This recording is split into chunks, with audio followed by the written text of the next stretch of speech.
Hello, everyone. This is Future Larry. I just wanted to touch bases on a couple of facts we want to get corrected here. At the time of the recording, we were not sure which crowdfunding platform was going to be used for this project. Alex and I repeatedly say Kickstarter, but we did want to reiterate that, of course, Giraffe is going to go with their platform of choice. So if we say that and you hear that, but it is not on Kickstarter, note that that was just Alex and I moving forward before we had full information. Also, please understand that what we used here was a prototype copy that, of course, had prototype art and components, and that you will be able to see the full project, the full details, I should say, on the project's finished page. Please go and take a look. So without further ado, let's get into the show.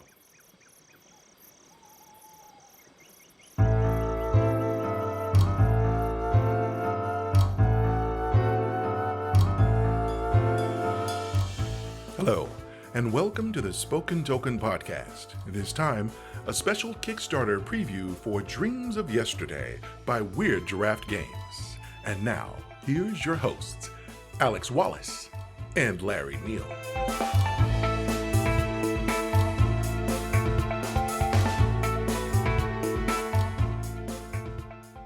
Hey everyone, welcome to a very, very special episode of The Spoken Token. I am Alex Wallace. And I am Larry Neal. We are so glad to be with you today as we preview a Kickstarter called Dreams of Yesterday. I don't know why I paused there to give it a little bit more oomph, but it sounded exciting in my head. It sounded pretty exciting on the air too. All right, let me try that one more time. Let's just for our listeners. Dreams of Yesterday. Dreams of Yesterday. So yes, a short story, and then we're going to get right into it. I met the publisher, Carla, at Origins this past year at Weird Giraffe Games, and we hopefully are working on some super exciting things that we'll talk about later. But she got in touch with us and asked us if we wanted to get a copy of the game, play it, take a look, and maybe do a Kickstarter preview. And, you know, the game guys that Alex and I are, we couldn't say That's no. right. Somebody giving me a game? Please, yes. I will take it. So we're going to do this a little bit different. Obviously, it's not a normal episode, but we're going to give you a bit of a Kickstarter preview. Please go and check it out on Kickstarter. All of the information will be attached. At the time that we're doing this recording, I don't have all of the links, but we will have that once everything is up and live. And check it out and see if it's something that you like. We think you will. And I guess we should get into it. And then after we talk about how to play it and do the preview, Alex and I will come back and, talk about it some more.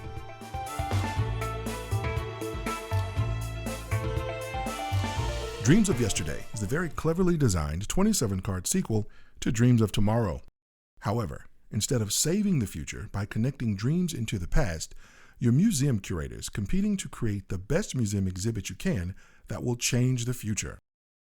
One copy of the game will play 1 to 3 players, while 2 decks will allow up to 6 players.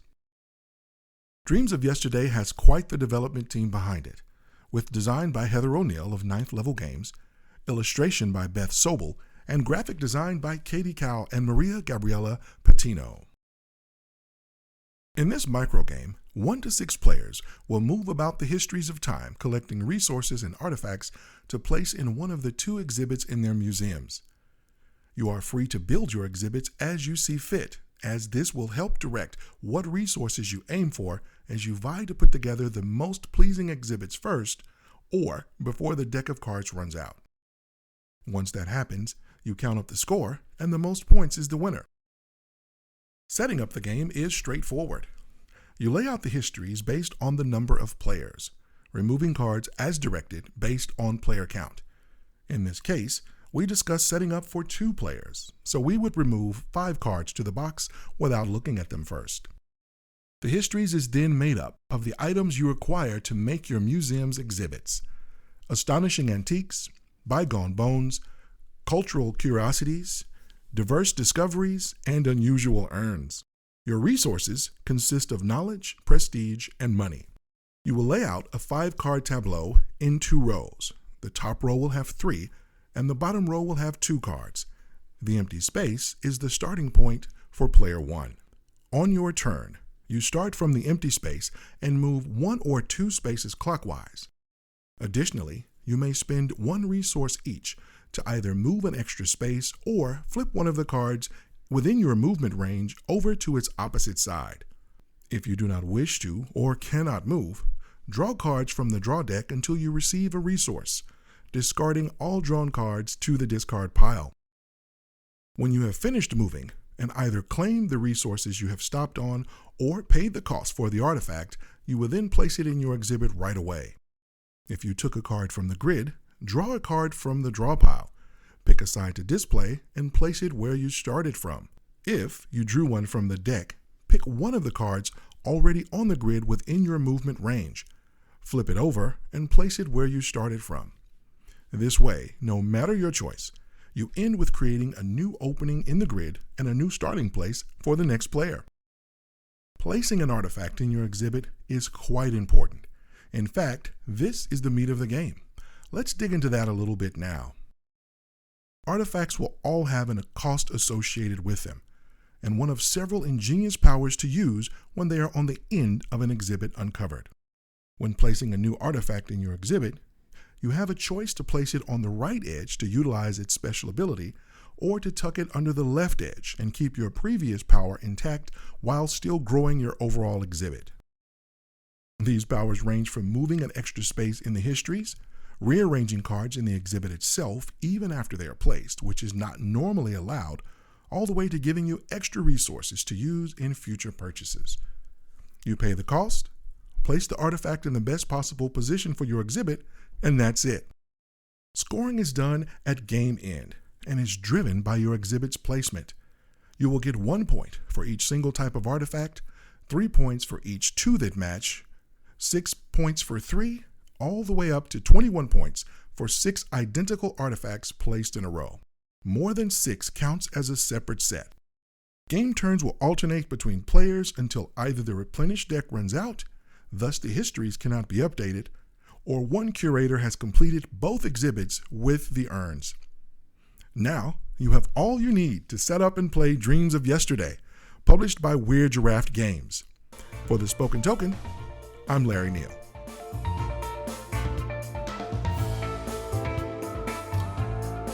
And we are back. Oh, man, we are back.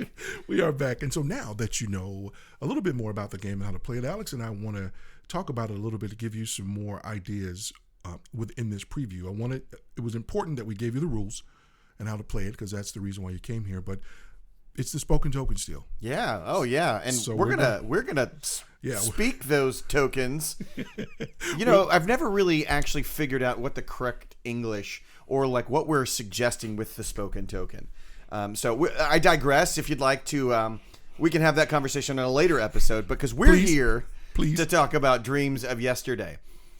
And I'm going to jump right out here, Larry, and say it is when you first presented this game to me and put it out on the table, I was a little underwhelmed. Yep. But as we began to play, and I started to kind of understand what was being asked of me, and before I realized it, we had played 4 games in 30 minutes, and each time I had no issue playing another game. Right. And the thing for me that sort of was a paradigm shift is after our first game when you said it's a micro game, and then you showed me the box that it comes in the little case, and I went, oh my goodness.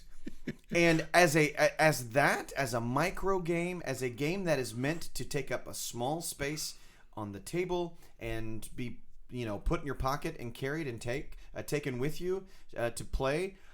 Wow, I had such a great time with this. I really enjoyed the spinning wheel of the center, the grid piece. The histories. The histories, yeah. Absolutely. And it's funny, I did that on purpose, not to try to get that experience. But when I got it, I received it from Weird Giraffe and I sat down with it. It gave me an impression. I mean, it sucked me into its world for one. You know me. I love the story. And there's one there. It's a 27-card micro game, but it's still telling the story, which is pretty cool. But, of course, coming to grips with, okay, we're learning this game. Got to play it, and then of course we're going to come here and do a Kickstarter preview. But I was sucked in similarly the same way, because at first for me too, I was thinking, okay, I'm not sure where I'm at, where I am, what I'm doing, and that exact fact did me the same way. It's like, oh wait, it's a micro game. I'm thinking totally different. 27 cards. That's all there. Oh, I got it. Yeah, absolutely. The use of the double sides of the cards, the powers that you can use to mitigate, to flip them when you need to or when you want to. Brilliant. Yeah, I think there is not an ounce of fat in this game. And that's what is so appealing about it. Every card has multiple uses and multiple terminologies, but it's not overwhelming. Right. And absolutely. Once you understand the cadence, I guess if you would, of what the game does and how it presents itself, everything is clear. Yep. You're never going, well, what should I be doing here? The rules are laid out well, and so much so that you just get into it and you start playing. You do. And the thing is, and this is, of course, a prototype. We want to quantify everything we say, that we have a prototype copy, not a finished copy. And we were sent a free game, but we're not sponsored in any way. And so this is just us being us. Yeah, we're going to be us. That's true. One of the things, of course, I mentioned Beth Sobel, and we've talked about, if you've listened to us at any length, you already know how we feel about Beth Sobel. We love her artwork. If you haven't listened to us, go do it, and then you'll find out what we think. But that art helped draw me in, and the production of it, and then what it is that you're trying to do is a little bit different. It's not normal today's standard fare. So it kind of puts you in the mindset, if you're not careful, of, okay, I'm doing more here, this is a bigger game. And like you said, no, this is a micro game. But looking at that sophisticated art, and there's some of them are simple drawings, but still it's so well done. It's so evocative. Even the iconography, which you and I, again, if you've listened to us, we've talked about at length about what's good and what's bad here. It's very distinct here. And I had the feeling almost like I've learned a language. It's like I've learned another language. Now I now speak dreams because I understand what these means. We referenced the book a few times, and even when we played the second time we played, you were ripping them off. Yeah. Well, you hadn't seen it, and you were looking at the cards. Oh no, that's so and so. Right. Absolutely. Yeah. They were. Like, it was very clear really cool. what these should have been done, and I keep coming back to the idea of, so for me, what's so important is, does a game, because I have a very limited shelf space, so does a game offer me a unique experience within the small space that I have?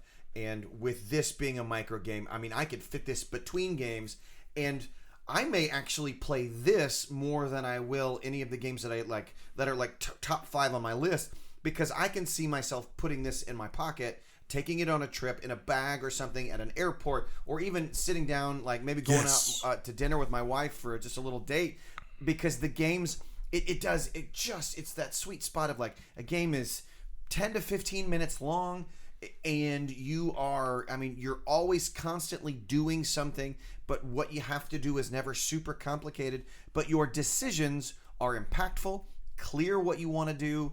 And I mean, like, I think the real sort of qualifier for me of would I myself spend my money on this game is this sense that when you and I sat down and 30 minutes later I'd go, oh my gosh, like I said earlier, we had played 4 games, and I wasn't frustrated, irritated. I was like, oh, that was relaxing. Yep.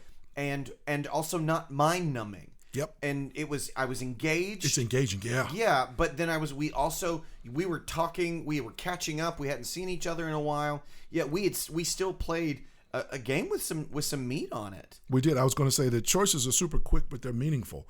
And you know how I feel about that. And typically you can have one or the other in game design. It's kind of the rare design that comes out. And of course it's possible, but they've definitely achieved it here. You have to make them quick, and you can make them quick. It's nothing to agonize over, but it means a lot. Yeah. I will have to say, it for me, it evokes quite a bit of, a certain other game company who makes micro games and sits to a certain design standard. And I am very thankful that this game allows itself to still be a micro game, but remove itself from certain stipulations that, make it unduly small. Because I think if it went with less cards, it would have diminished the experience. Because the 27 cards and being double-sided, every card was necessary. But it still felt none of the 4 games that we played felt repetitive. No. Oh, goodness. And no. so because of how they flip and sort of the randomness of shuffling them up. Even the fact that what's on the other side of the card is depicted. Right. And the fact on that the card, so you can see. And then there's so many different reasons to flip a card. Yes. Yeah, the replayability was through the roof. It is. And with 27 cards. Yep. Which I think is a pretty strong indicator of a good design. So I'm really, really excited about this. I am too. And so I think the Weird Giraffe has got something on their hands, and I'm looking forward to it myself. Yes, I am too. I was going to say I'm extremely looking forward to getting a full finished copy. You and I will do an actual on the table of it once we get it, kind of long term. We'll get some more games in at the higher player counts for sure. The higher player count, which is 3, which is 3 with one set. Oh, that's right. That's right. With 2 sets. Can be 6 with now. That is fascinating. I can't wait to see that piece. And I will say about player count. This played just as good at 2 than it did at 3. And it's I think really good at 2. And I think so it actually only plays up to 3, which is unique in itself. But as a 2-player game, it was great. Yes. It was great. I agree. You and I prefer it at 2-player, actually. Yes. Well, I do. I'm very avowed of going on and saying, yeah, I love solo games. I love to see the one on the box. I like to see the one here. It's playable at 1. But yes, the moment we were sitting there in that busy cafe, I learned it at home, in my own environment, quiet, perfectly quiet, but sitting there with all that buzz around us, when it hit about your second or third turn, just the biggest grin on my face, like, oh, there it is. Yeah, this is good. This is really, really good. So, agreed. It plays really good at 2. I think 2 may be the sweet spot. I would love to get it maybe 4 people, though. All those hands in the histories. Yeah. I can see that, yeah. And you get to see the choices, and things are going to move a little bit quicker. But again, it's manageable. Yeah. So, hey, guys, listen. This one is fantastic. If you're here listening to us, welcome. Thank you for looking at it. Go on and get it. Yeah, this is a no-brainer for me. Yeah, go and get it. You're absolutely positively not speculating too far. If you own Dreams of Tomorrow, then you already know what to expect by all means. But for those of you who don't, definitely get in on Dreams of Yesterday. And we're going to get out of here. So for the Spoken Token, I am Larry Neal. And I am Alex Wallace saying, keep playing. And keep communicating. This has been the Spoken Token Podcast. If you would like to interact with us, please find us at Facebook at The Spoken Token, on Instagram at The Spoken Token Podcast. Our Twitter account is at The Spoken Token. Email is thespokentokenpodcast@gmail.com. And our BGG guild number is 2656.